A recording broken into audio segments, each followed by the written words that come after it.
when charity for ne panelists I share you didn't come on pay. Come Mr. Before I may answer that question, no. Come my for to be Emma MPP ni NDC na because the democracy no evolve than home. We hear MPP current arrangement here my ya see omukoi flag bearer and san no may other executives a chow say a bribia nin koma a koso. Da kwame wo share since 1992 no ma koso party ni ma. I'm beginning to think say kamanyo no anamanyo kuo no say MPP NDC anamanyo kubi e Ghana ha bia. Say ekohia se wo mu yi flag bearer anka wo mu enye internal party reforms akwame ebe kire say the obenya highest no becomes the flag bearer, then the obenya second highest becomes the running mate automatic. Kwame the term this science every whole was that first vice chairman make a flag bearer and ankasa position because Kwame the term this science ben say we share titru MPP mu ekobase wo mu eyi flag bearer deda ekoso kasachitwe any how a woman debato party executives so national executives so Kwame ade a ha adwene pa was home to me pen poma sibire if say Kwame na tell Dr. Prof Kislinyako eken mini ne adwene de eko nyina ba nyina no ade ba akopɛ na party ne pɛ de obekura franka na Kwame mi so mi gitum say amanyoko bia ewo man mu no ni ultimate dream and then so different case say obenya to me abesum oman Kwame it's not about the individuals, it's about the party. So if that is the case there Kwame omo fa sa asem nkom adwendwenim say sa asem no ewo ho ana sa nhyehyeye no wo ho a ade ba ko ebeboa ne say atemdidie eni kasa twitwire no so betimi ate drastically if you say say upo MPP akansi omokoi me be kama dwene fa de obetimi awe ni hu eye between Kennedy and Bawumia, whether you like it or not. Aduchum so me madam for pa we go put chamo e won kwa me picture about. I say responses are manya from delegates no mind blowing. I just say when it hands down Kwame me contest we Mr. Dr. Rokuma wa Kwame me one year bia it's a matter of opinion but maybe be ameti me hu say o here campaign hit a wom direct na ekọ ani bibia kire say era Ken any era Bawumia na kansie ni gina wo mo so Kwame said the last time the year no because last time you hu said the kokosi here. It is woman mienu na gina wo mo so dia and these are two fine gentlemen Kwame in any day so woman mienu lead MPP a o share your Bawumia temperament any knowledge any expertise any experience now can be bom now here you Ken so the temperament any expertise ni bibia kaboma me je say sankofo we mienu e lead MPP e dia kwaji tumi a Kwame enka enya adwuma kese ma MPP that's how I see it. Campaign. Well, Ishaq no, but me show woman mienu a say party no one be say campaign no Kennedy be say campaign. Oh now so suppose is a Kennedy LED not Dr. Bawumia the second so NC. Well, where hypothesis so Kwame very was in your correct Kwame share Ghana ye a by choice of leadership ye nyatwum pa Ghana for ye nyatwum but ye nyatwum no so a strategic nyatwum a strategic nyatwum dey me besa be chere say ebre bia ni okanifo a Ghana for fi say sa abre we ye nya sa nipa we ya ye pe durumre bia ye pe obi a de kasa ada fom edurumre bi so a ye pe obi a obubom so that is why I am of the opinion say Sarah Kennedy near Bawumia say party no nhye bi said you be the kind na flag bearer do beto so me automatically becomes running mate Kwame ebe ye din say me ne Kwame Adinkra the legend doctor ekwa akansi ne yemu baako the obelu su bia ye winner. Okay, whether you win or you lose you are a winner Kwame eno beboa ama said ye yesi twetwa ye 19 any the kind of campaign a ye no airtime let's be honest with ourselves. Okay. MPP campaign a one more year through Yewura Bawumia and Yewura Ken. And no my cost 1 million no term no. Kwame, me tell you party no, we a party bar. We a party bar. But if you say this time around, a module, unlike the first one, no, and but Kwame still, she said no discussions are near say Kennedy, your friend say Yewura Dubai hey. No yare, ain't no uncle elections. Now we have been for a whole week. But no, me say, honorable chairman is also right. But what I'm saying is that this is not an issue that Ghanaians are interested in. Yeah. But we have to waste our time and our resources to be talking about these things. Yeah. So what I think you know, so you have ni pay me no. Entira. Oh, because baby you call elections 2028. Now you be issue. Your friend said Professor Dubois he be issue mo Kwame. This is a entry oh our dream. Oh, enti Kwame me feel say Sadia no party no fan kwa dwindwim. How is that possible? Is it practicable? Say party no. You be say whoever comes first becomes the running mate. Whoever comes second becomes so who said future proposal. But Kwame say maswanso masiansa.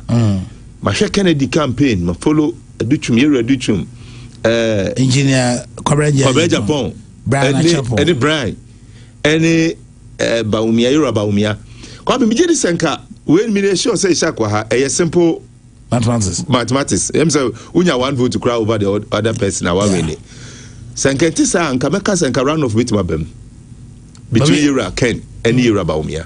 Okay, say the national elections a paradigm in a example case there in commit me aka said this time no Yewura Bawumia vote obenya ni Yewura Ken obenya can't even push obi to 50 plus 1 Kwame and ye nyina ti Ghana ha 9 days from today ebe but it's unfortunate say ade a ebe but no, normally so the can national paradigm here normally what happens is say you call a run off Sudia. Yeah, now the more or less oppositional. It me and winning. Okay, and in this case, no, says now Canada. There's a round of boom there. There's a can between winning. Well, they say no, who is the opposition? Oh, Bawumia is he's the biggest politician in the MPP now. Yes.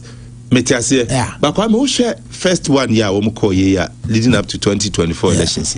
Oh say Yewura Ken be mu late. Yeah. Yewura Bawumia there. You find say all along no. Now what turn ho. Yeah. But Yewura Ken be mu late. But Yewura Ken be mu late no. Kwame who so police surprise. 37. Yes. But Kwame who share this time around that Yewura Ken estati ebrunsuo no ntem. Yeah. O stati ebrunsuo no ntem pa o Kwame. O share structures our dear go akwemu o heard the following any mobilization any campaign or you're much more aggressive this time around than before. Okay. Anything I make say o share ni sadia anka elections no say you go 50 plus 1 na anka round off bit me abem.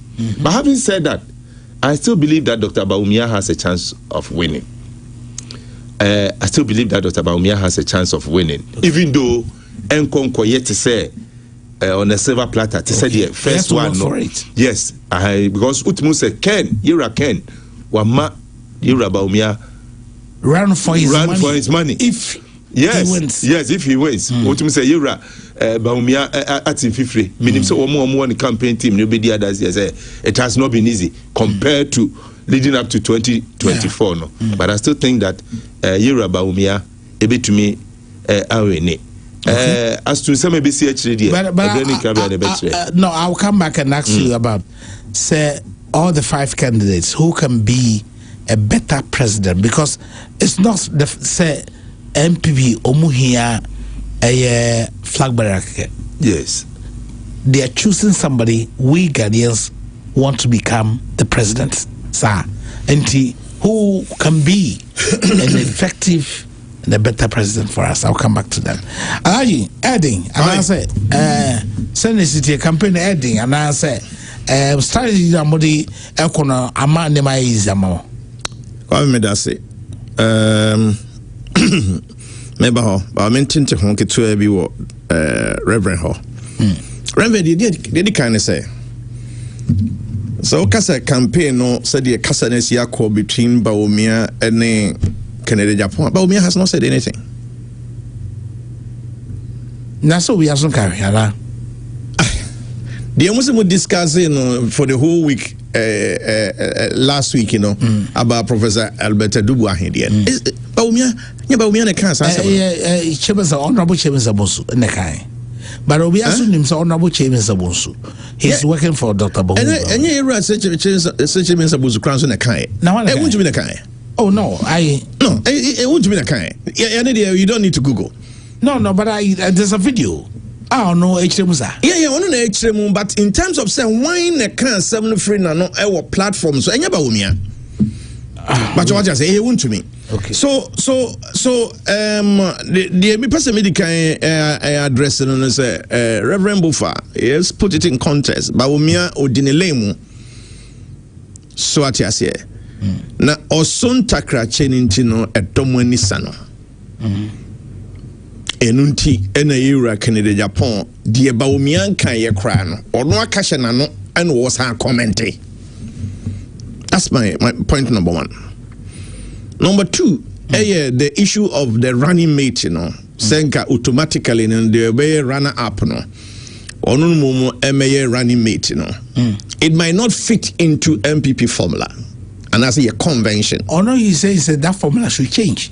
And I can say, some my mention with the NTR, me say it's our convention, it be a M50 in. So what you say? Say, OSHA MPP convention. We presidential candidate no we are. Presidential candidate no fe na wo be hwe sebim prediason baby a otosini. So na fi wakopɛ de na hoɔden ɛwɔ baabi a otosini no. Kwame no ne na yɛden. No ne na kɔ. Hwɛ utie Yewura Mahama Professor Mills ye na dwese chinchina obefa obi a ofree stream. That's number 1. Number 2, obefa obi a ne mfie no so ɛyɛden ɛwɔ form so that one youth no ebe click so so hwa enye one John Mahama wanko flag bearership race no Kwame wanko bi na ono ko wie ye no ene ono mumu no ehwe se o me mfie kwanimu me yemfantini me perani mate to the extent that mra wo ka se John Mahama no de ne ko no wono enkasa kratu anamo John Mahama peneso until say Professor Mills on still who say John Mahama na so ye ne running mate no oba otumfo no de asem no beja otumfo John Mahama na di hu adanse say o hwa krekre no otumfo frɛ no say he oba no say he na officer me akonwa ya metiso yi sabi brothers ye frɛ me sabi media akonwa no nanka sabi minni adwuma foforo bi anka me ya na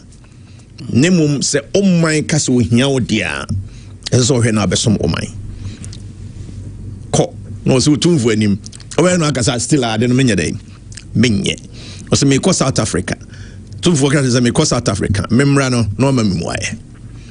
So anyway, President Mills was very clear in his mind. Rollins chose the running mate I acquired just by alliance any akawe dey see to the sense yes cabinet or hwinasum enti yenya no sa hwe Professor Mills, let me use him again. Said 3 successive elections are occurring and will change running mates. Initially no or the mumuni and a koye and say what the we say Zukope Martinamidu. Yeah. Mebwa. And I eventually was settled on John Mahama. John Mahama now was settled on out is the near Brea or the Jatuabetu Otumfu anymore. Not just way serious. You don't know the way near. And take it away some flexibility no. So me sure say a compare combetimini Bawumia ayejuma there should be meba me say me sure e betimi asi but me sure say betimi asi how then is he going to stand the say afedi me could defend him Bawumia? Abran sema waka edu kan ya na opposition party na woni ne run. No play.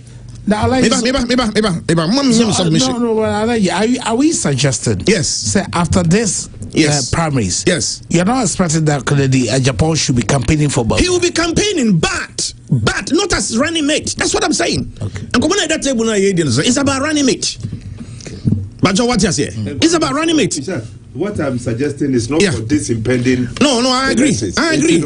I agree. We are looking into the future. I agree. And I mean, so it should be possible. May analysis around it. It should kind of Bawumia Kwanti. The NGA makers in features so convention be ain't been play out and say.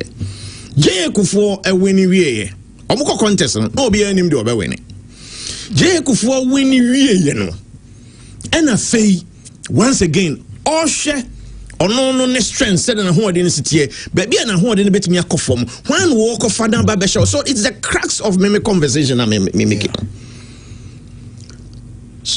But what you say? Yeah. But okay in straight jackets. Pe next say unya weni we are na say we flag bearer na wonni say ohu twa bia ompeu sa na say de ko. No.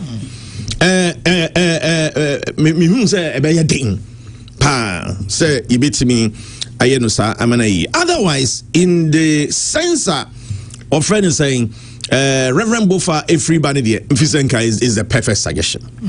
Kwame enra na mo kwada so edumre no hona Dr. Bawumia ebe NDA. It was a nice feeling. And the way I see hugging me all pressing me on his chest. Kwame, it was a very nice night for me to go and sleep very well. Yamawo pongwa yebini. Yamawo kosi tama first day Rollins chiamo. Adi bi vrani mocha. Oh. But Kwame, dientia me minim se enya dia ba we ebeko runoff. Any. So it's clear to you. Kwame, 110% clear to me. Surprisingly, the last election, Dr. Bawumia and Yabi Cheng MP. Yeah. Even though they all score above 80%. Yeah, but marginally, Dr. Bawumia and Yabi sing. Yeah. Kwame di tinie. MPP delegates no seven previous on Kwame. Omo tasini me benyansa fom. Reverend election 2024 na ye koye no. Me Kwame Brobbey me nyina ne ba bia se Bawumia anya de. No. Me nyintom. Nemum odinkugo. But oyade. Me nyina so ne say Kwame. Results na e buy no sa 40.17 no. Kwame die kira ne se. Abana e koto ye no. Uyi ni pa dubia gina ho aba Bawumia nyam 9. Uyi ni pa dubia gina ho a Dr. Bawumia nyam 9. Ena uyi ni pa dubia gina ho a Yewura Mahama onyamu enum. Ba kuna catch no si ye cha Yewura Mahama nya kese Bawumia etwa ne so Yewura no mo ka ho no che de aka no asema ye kan nyina sa wo se wo ye muslim o sa wo se ne yiri ye fulani ni o sa wo se wo ye mamprusi o sa wo se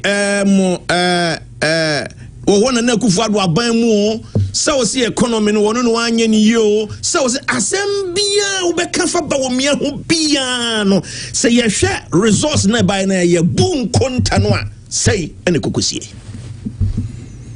na ye bu nkonta no so a eniema bia samre ye hunu no variable no e bi nkan fa nka ho internal sabotage sa party na nkasa na e wo no ebinom bo wo mo tripo say Bawumia one more big training I'm making sure say one party for be making sure say obe lose election 2024 mitumra mechirusi we had na me party kwa me mitumra mechirusi yewra asenso boache okay also one obi friend no say na MPP for sana motie yewra na aden also hwe na se oba yewra mahama fia one mo candidate Bawumia kwa kosi akan no sika nkofo MPP fo hwegu mahama fie no enyes ka ketwa sa o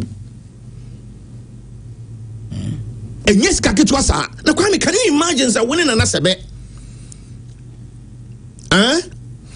ko akansie mimi ni reverend ye nyina no ye ne na sebe wo party back mu nemo mimi ni reverend we mom na ye finance o hwie sika go fie sa ene na sebe mfa ngosi ene wan na hwie sika well so what to be teacher and American say so ono boa tiene ye common minudi me so ono boa me so be boa enti ono a ye originator of that conversation oh kwame na say wo nim say sa nkomo we say say ono kra te ha na obusa no na onim nipa no kra onka nipa cho what you say so but he is public statement and wamiki and sense of what is not a baby member of parliament of Bantama, former minister, former presidential staffer. Number 2, Kwame, me, you know the min kase me ko tu obi. Ebeka 4 days ya me ko tu abano. Me make ya na me no site to. Ne ba wo no kokohwe no Cecilia. Ofra me say Kwame na dey na ko so dam say adan. No say hey, hand your baha MPP to MPP. MPP to MPP and saying other MPP for this kind of massive catch MPP for say ojia Tuma Mahama one Tuma Mahama but men go to cry me and also I'm Jesse Masako to Nipana of frame catcher on Cecilia but somebody can also tempt say Nina is speculative well Nancy a branty biaba out one crowd were indicted Canada Japan. So my team be 300,000 to do exactly Sadia material 4 days to elections. No, is it true? Well, what I'm saying is that the guy is out. Kwame, if you don't want to believe this, what about Bawumia T-shirt idea campaign? Any other Yankro be Gigi say Reverend White House name baby or Pibiano me one uncle pay be on the campaign. Internal saboteurs, and I'm very serious about this variable. Again, sir, you see, young campaign resources and franco form. Na young farmer, one more cock canvas for votes. No, you know, when you're many years said the bay votes on the cost room. Oh, doctor, legend, Aputiti, Asa. One is resources no and reform. Number of people are almost free. Catch us say a constituency way. You see, what dear Bawumia de be in terms of resources, and so young who be our form Kwame want to be. Yeah, a brown ni baye. Young party for be. That's not variable. New Anna. Neba. And the party got to address that one. Okay. You know, just okay, can we say in a Bawumia? Then me fifth one and say, let's give credit where credit is due. Okay.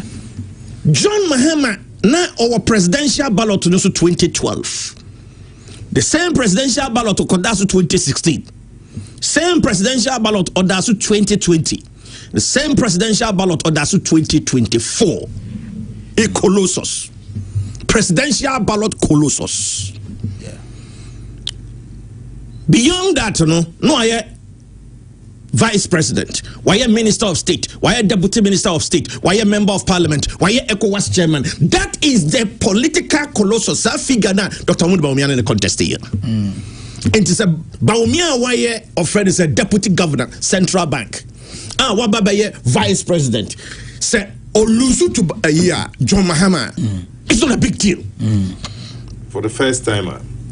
what's about first time? It's not come and say it is not a big deal at all. Now, party for this this is where it lies. That sa only Mahama and a koye and a yini pet dubia jinawa winya and 9. Not new patriotic party acquire reforms. I want to address the difference. I want to say ye be flag bearer and tem. Near man best and fear best and miensa and nasa car crabbing and fear miensa. Bawumia no company for 3 years. Kwame and 9 say 9 we dubia unyamu and 9 dear chen ye Kwame dear chen say send the pakrono or tiase. Nese omuye. Obekasa kwa tua banama Bawumia biem. O wahodin and fear miensa or this akope. Ebi ababeka ho no dia winning. How about those who didn't vote at all? Ningina. Okay. Ningina ka hubina and we dubia wonyanan. Okay. Kwame, e che we say Bawumia no we winnable candidate. Or you be obetimi win presidential elections. E che we say Bawumia no we formidable no thing our presidential elections no more. New Patriotic Party with a lot of sensible people in the New Patriotic Party. I am make this decision. And to me, and could decide obi a wa beba fofra ye nim the base say where there we need to dubia obenya 9 kurabi. So the decision is very clear to the delegates, and that is exactly where they are going. Okay. What you say? Now 2028 John Mahama has finished his job. That political colossus will be off the ballot, presidential ballot. When the NDC for the neighbor. Well, it will be the judgment of all of us. So then, well, the fact still remains. No, the fact still remains on our presidential ballot to the Sudan. For first time. NDC this time, and you say opposition 8 years no, with the offense incumbency advantage and incumbency disadvantage, or the mixture of both, and what they call. Yeah. What you say? Now, Ghana for a take a decision be throughout from 1992. Decision I'm taking is say, Kwame Adinkra ye share wusu ne wo ban. Enti wo pesa ye ma president na wo ye ma ne ya ma wa ne ya hwe wo ne ya hunu said ye wo you react. Ube react. Said ye wo sitie. Again about Bawumia and see that even the whole of Africa, I will make a political concession somewhere within 24 hours. As a matter of fact, JFK now we will make a concession somewhere 11 p.m. It's that decision, and your Bawumia decision, a party star was decided, and of course, we'll make his declaration and a party for it eternity. How much done in him? Obviously, Janachi. But a man one Nesenka a putuno emu ajo. She said, dear. Was see Efraye Ramhama, Shek Independence Square, said ye or Nine Yere Airco, and this is for Nessa Abojo Omoso. She said ye Drew Mahama Hono Chiano, or Pony Muasi, Mahama didn't sa a tonechi. Kwame 2028, no NDC person must think, say, a automatic somewhere winning election 2028, with Bawumia as the presidential candidate, with them bringing a new presidential candidate is going to be a very, very tedious battle for the NDC. Say, on winning election 2028. For me analysis is favor MPP more than NDC. It is more. Say MPP bet me a win, Bawumia bet me a win than NDC win. But Kwame, it's a big but. We need to do a lot of work, especially within the party. Okay. Within the party. Now, Mathieu Justin Fribon Kodia. In terms of party discipline, what is it say? Oh, tackle will be why you can't nipa? Why about Bawumia nipa? Why about Bawumia nipa? Why you reduce nipa? Yeah. Why you reduce will be a comrade Japan nipa? And I said Brian Champo nipa. And to nipa no or gufu. Yes, a party no here, party no. Name me a 231st year say Shima. Any presidential ibia hopeful bia sembia bakope and one when and to go for against the party, and the party will deal with you.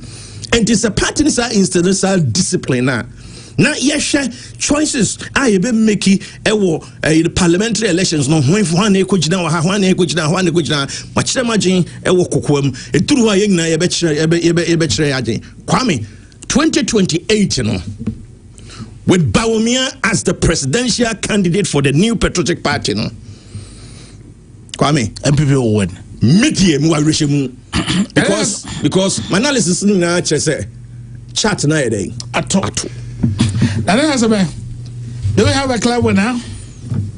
Hey, I joined the OTO. No, clean shave. And look, what do you have? Then I put a make catch delegates and say every vote now muko a personal. As someone else said, that's why they are called delegates. They are representing a group of people. And there's someone who say, and your personal vote, and now uko chusu be a Ghana for you na ebenya arishe wood mu atraba e dia mano. So they shouldn't make it ordinary having or mukoche or no. I saw more drink say a nation. Asana adena e dia mano e mamuni na sa DNA da shawonsa. Doc, I don't need a friend no delegation. Say you say kujina ya name. Ye nyina enti minko. Enti wo kujina ya name. Enti o say represent a blocker ufriba. All things being equal, sa na o say nkeye. Be say ebeye sa say enye sa no. Enso jina other factors. On said na Dr. Bofa Emma suggestion be. Kwame say we maka wa hada the big crapping. Say the way a MPP conduct internal elections no enye SA party. MPP internal elections. Na omu wie internal elections na. Ekwan omu fa so treat the okọ obi a wanya is bad. Etibri bia from 1992 eba ni nyira no ebri bia won krofobia ye sideline no mo MPP ma tubo say numbers na block na hu say enka MPP wo no ebri bia na entity ho eba yeah donc so be kai Alan Nanado contester ohun say kwakuba ko gabi mo ewo Nanado Benefsene Adakabremo Ewo Alan. After that elections, La Bonnie Mafia. Omo ka Alan side honina. They were marginalized to a point to say, Omo me a main party. The other way around. There's some people those who also lose also make sure I think it's two ways. And the political side way say yamfa say futu we ya. Almost a time dia na MPP numbers no na dwindle. And won't Dr. Bofa yes suggestion no media side no madwe ho maka wa ha pen. Enya de wo se e haye nkura kwan bia so. Ese obia party ne be clear ni say obetimi agina on the ticket of the party no.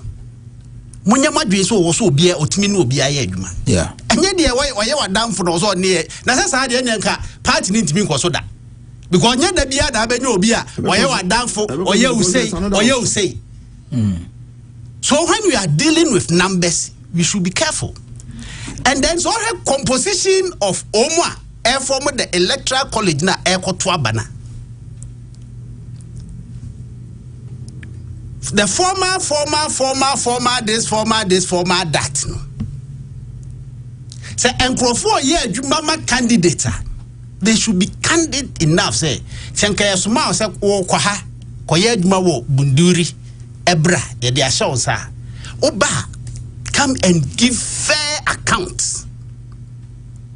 I say had ye be koye e bi kura me amoso ma me no omu emonye me so sa eti ade ma me se me betimi awurawura baabia eti for the strategic you know e bia mo mpe obi fofora me fee say owura baabia oye obe feeling so welcomed by the people. But aya sadie we omunye omo mu ye adwuma ma candidate no once e na to ha no oba ma account say as if say bibia ye enunti edru ba bia unya the true reflection of enyema e wo fom na e wo say omo mu ye adwuma ma candidate ni nyina ye candid enough say ombedi hunu kra ma omu ho adi no kra ma omu candidate na ekoba nso say so omu candidate ni around a ombe ye adwuma den ti senia omu ya ma omu aya nti sa time bia so hu say na da bia ra meka na say eti no ye president na no oba say bia ye fa so oba Ashanti region all of a sudden media houses nyina people for you mumma do obe struggle and when ya kwan so obe kwa kwatra TV bi so na radio bi so adaya president aba na busa say oni ho aya na sa nkrofo ni nyina awe if you are a leader and you don't have that third eye ese mi ni ho a mani die na ehwe machi say aya na machi ti sen se oni ho ana candidate ni ho no obi support candidate obi ye there oti ba bi enfa ne ho kura say obeko in defense and kasa kokontokwa but at least you also package a year ebekura wa also bet media ko in defense of that na say won't me nya ni nyina asa dan busa say etisa wo enanka wa wo ye adwuma ma ho say wo na akọ purpose bi ti say a enka be ignore crofo sa etisania wo kwa akoye adwuma ma obi na che say ase enkrofo kura fa ho you don't even consult omo office enko betimi aform formidable base e dia boa say wo na wo kọ wa de a and can you consult from a broader sense but enya wo ye adwuma ma obi no na de na nka ba ya ma ahonya sa na aye na hu se wo di unipa na bro and then this is not the first time it me yes bibia ya okay and so bedru the final point no na bia entisa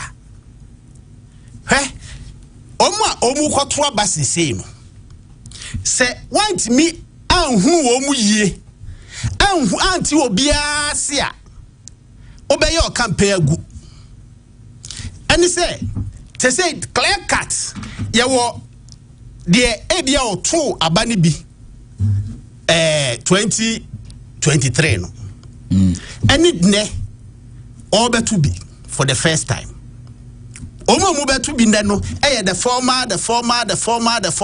former regional executive, former constituency executive, former parliamentary candidates, Cadbury members, former parliamentary MPs, former DCs. Oh, Cadbury. I'm not talking former presidential candidates.